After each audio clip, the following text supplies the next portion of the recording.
Continuamos con el análisis de la violencia política que se registra en todo el país. Me da muchísimo gusto darle la bienvenida a Carlos Rubio, el exgerente de riesgo político en Integralia. Carlos, excelente tarde. Hola Lidia, muy buenas tardes y gracias por la oportunidad de platicar con ustedes y con el auditorio. Muchísimas gracias. Estábamos hablando, antes de pasar contigo, sobre esta estrategia que presentaron autoridades federales que le queda muy lejana a aquellos candidatos, por ejemplo, que viven en municipios pequeños en donde autoridades federales pues no tienen tanto alcance. Sí, exactamente. Como habíamos comentado hace algunas semanas, la mayoría de los incidentes de violencia política que hemos registrado en Integralia Consultores se han dado en municipios pequeños de menos de 100,000 habitantes que se encuentran lejos de los centros urbanos y que por tanto tienen poca presencia de las fuerzas federales, ¿no? Y en ese sentido se encuentran lejos de la protección que podría ofrecer el gobierno federal para este proceso electoral. A mí me parece que también hay que destacar que en un inicio el presidente López Obrador y la secretaria Rosa Isela habían comentado que sería la Guardia Nacional la que se encargaría de ofrecer protección a todos los candidatos que fueran amenazados en el proceso electoral 2020-2021. Sin embargo, hace un par de semanas esa instrucción se corrigió. La Guardia Nacional solo ofrecerá protección a los candidatos a cargos de diputaciones federales y gobernador, mientras que serán las policías estatales y municipales las encargadas de ofrecer protección a los candidatos a regidurías, presidencias municipales, etcétera, el resto de los cargos a nivel local, ¿no? Diputados locales también. Entonces creo que eso añade una capa aún más complicada para esta estrategia, dado que, como sabemos, los cuerpos policíacos estatales y municipales no cuentan con los recursos suficientes en materia presupuestal y de recursos humanos para poder llevar a cabo estas tareas, y en muchos casos las policías municipales han sido pues ya infiltradas, coludidas por el crimen organizado, y en ese sentido pues no están en condiciones de poder ofrecer protección a los candidatos que hayan sido amenazadas por esas mismas organizaciones criminales en esas localidades.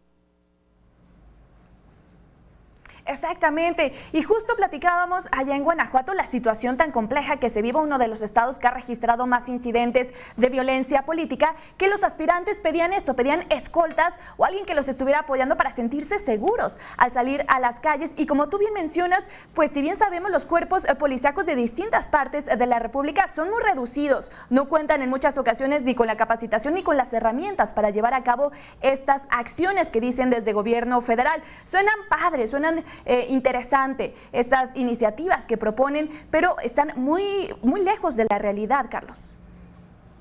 Sí, concuerdo totalmente, sobre todo a nivel municipal. Como habíamos comentado además, la mayoría de estos incidentes se registran a nivel municipal en contra de funcionarios municipales y de aspirantes a cargos de elección a nivel local, ¿no? Entonces, eso significa que la gran mayoría de los candidatos que están en riesgo o que estarán en riesgo a lo largo de lo que queda de este proceso electoral serán a nivel municipal, y el gobierno federal simplemente no les estará brindando la protección suficiente, ¿no? Aquí hay que añadir también que una capa adicional de complejidad para esta estrategia es que se tienen que establecer pues relaciones pues muy cercanas de coordinación con las autoridades a nivel estatal y municipal para garantizar que la estrategia se despliegue de forma correcta, ¿no? La secretaria informó hoy que 117 candidatos habían ya pedido la protección del gobierno y habían recibido apoyo a través de botones de pánico, el 911, etcétera, etcétera, ¿no? Pero si tomamos en cuenta que en este proceso electoral estarán en disputa más de 21,000 cargos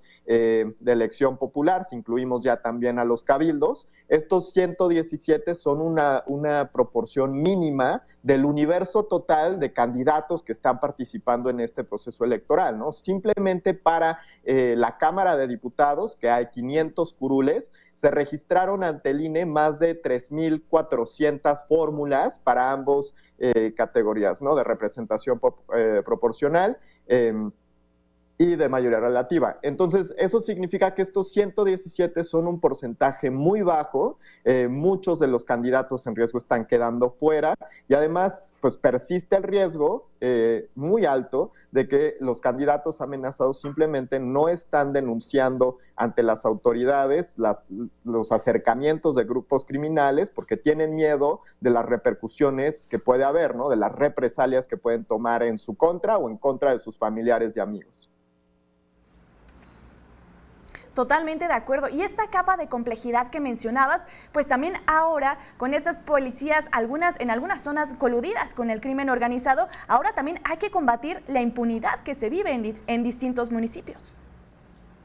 Exactamente, la impunidad es uno de los grandes problemas en este tema y uno de los grandes incentivos también para seguirlo haciendo, ¿no? Muchos de los que llevan a cabo, perpetúan este tipo de fenómenos delictivos, están conscientes de que las probabilidades de que se inicie una investigación seria y que se lleve a justicia a los responsables intelectuales detrás de estos ataques, pues son muy bajas, ¿no? Y sobre todo a nivel municipal. Entonces, el gobierno federal pues no ha anunciado ninguna estrategia específica para tratar de reducir los niveles de impunidad que imperan en torno a este delito, sobre todo pues fortalecer las capacidades de investigación criminal de las policías estatales y municipales y las capacidades de las fiscalías estatales para darle seguimiento a estos casos, y en ese sentido se vislumbra difícil que esta estrategia por sí sola pueda lograr una reducción de la incidencia de este tipo de eventos, ¿no? De hecho, en Integralia tenemos ya cifras preliminares